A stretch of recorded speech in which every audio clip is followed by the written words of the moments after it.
Hello everybody, Niklas Hoschmidt here, and today I would like to show you the game Wesley So against Alexander Grischuk from day 2 of the Paris Grand Chess Tour. Day 2, also rapid chess, 3 rounds were played, and well, I don't want to say too much, so let's get to the game. Wesley So with the white pieces, and he's the current leader of the Grand Chess Tour after he won the first event in Leuven, Belgium. And let's see how he did, or how he's doing in this event, because it's still going on. So we see a Gruenfeld by Grischuk, who's playing with the black pieces, and now knight f3, knight to e4.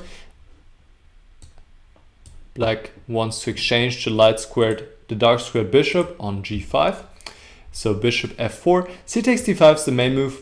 White can win a pawn, but the theory has shown, recent games have shown, that black is getting enough compensation there. So bishop f4. Now actually Grischuk surprised his opponent because he plays castle here, whereas knight takes c3 is the absolute main move. But castle is very rare, and now knight takes d5, so accepts the pawn sacrifice here, and c5. And Grischuk is no stranger to this position. He actually played this against Gelfand in 2014. Back then Gelfand made a mistake, played knight c3. After that black immediately is better already, so plays a stronger move, queen to c2, attacking the knight on e4. Now black supports this knight with f5, and white has won a pawn, but black has the better development. The white king will still need some time until it can castle, so white has to be also careful here. On the other hand, of course, white could, if he wants to, castle immediately queenside, but then his king might be exposed on that side of the board. Let's see what happens. Bishop c7, with the idea to put the queen in a slightly worse place before now exchanging the dark square bishop. And this is actually a technique that I want you guys to remember for your own games. It can also happen with that you first give a check to the opponent's king, especially in rook end games. First give a check, place the king on a slightly worse square, and then play a move you want to play anyway.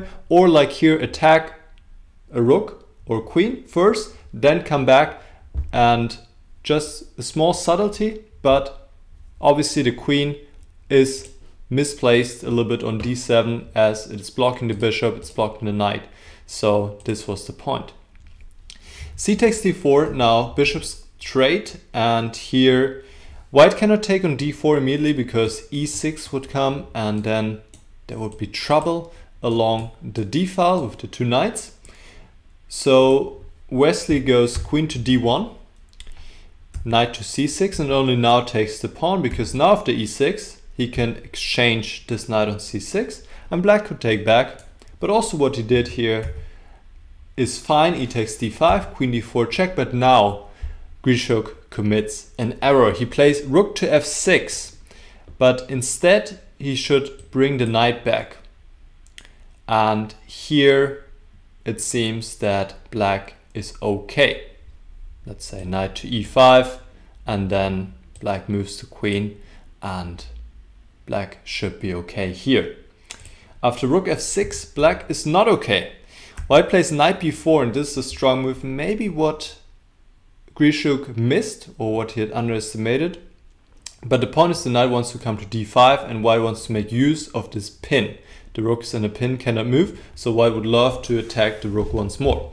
And this is what happens here. Black cannot really stop it anyway, so he decides to give the exchange. Now queen d8, and we see now the advantage. Black had to make another move with the queen just because white attacked it earlier on with the bishop. Queen to d8, the knight is pinned, so white cannot take on f6, the queen would be hanging, so white plays queenside castle, protecting the queen with the rook. And now the rook is lost, but Grischuk put his hope on this move, knight takes f2. Black doesn't take back the knight, but attacks the rook. And here, very nice Zwischenzug, intermediate move, knight h5, check.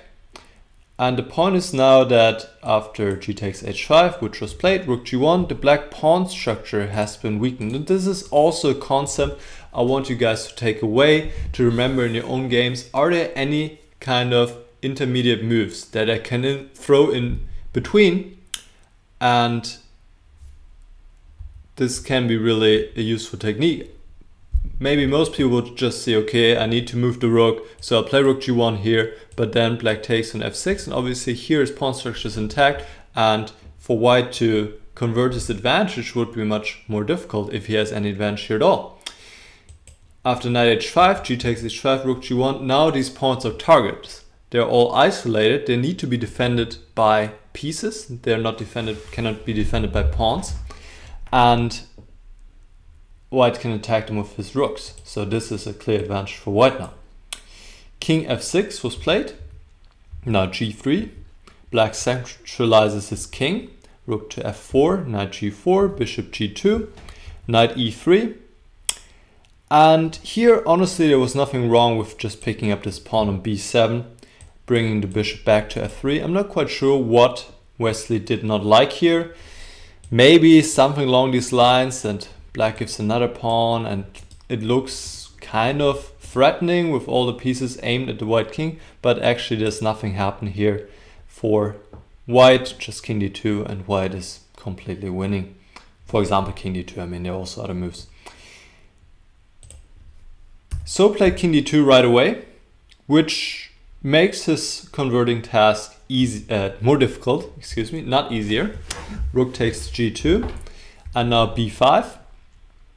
But still, white has the clear advantage. And now I like how So goes about it. Rook h4, check, king goes back to c1, bishop f7, now rook f2, improving the position of the rook. Rook d7, also there's the threat of e4 right now, making use of this pin. So this is why Grischuk plays rook d7, defending the bishop. e3, a5, and now nice move, rook to d4. White would love to exchange a pair of rooks here. In general, you can remember this when you're in exchange up in an endgame like this and your opponent still has a rook. It often makes sense to trade that rook if you can, because that will really reduce the potential counterplay that your opponent can create, reduce it tremendously. And this is why white plays rook d4 here, trying to trade rooks. So often a good idea to trade rooks if you're up in exchange in an endgame. Rook e7, rook df4, attacking the pawn. This is really a nice sequence here. Now goes back to h4 with tempo. Now we see the whole point. Now he plays e4. This is really nice technique. Really nice. Well played. And we see the point immediately if black takes, but black has to take, otherwise white will take on f5. So takes on e4, now rook takes e4. This was the point, and white wins back the rook, and he has accomplished his goal, traded a pair of rooks, and now the rook will just go after these pawns, and black cannot do much. His only counterplay lies in the fact that his king is active here, but as we'll see, this is not sufficient. Rook takes b5, king takes h2, and now rook g5, just defending the pawn, and black is having a hard time to now create any threats, and white will just come up with the king. So let's see how this plays out. King comes up, now black trades a pair of pawns. He still has one pawn left, but well, it just takes way too long to get this pawn going. You can see here black has to make so many preparatory moves to finally play h5, but now this is also a useful technique with the rook against the bishop. You attack the bishop again and again, improve the position of the rook. Now the rook is behind the pawn, black needs even more time, and now he realized, okay, he's just way too slow. And also at some point, if the pawn goes somewhere, then white can just sacrifice the rook for the pawn, and with these two pawns white will queen one of them, because the bishop cannot stop them both if they're supported by the white king. Alright, so this was the game. So against Grischuk, and So had a really good day 2. He won 2 games, also one against Kramnik, and is leading the field once again. Familiar sight by now, So having another great tournament, but okay, only day 2 of 5, and So is leading by 1 point in front of Aronian. So still everybody's ball game. and we'll see if So can keep up his great chess that he has showed so far in Leuven and Paris. Hope you guys enjoyed the video. Let me know if you have any questions, and feel free to give a like and subscribe to the channel to see more videos like this one. See you next time. Bye bye.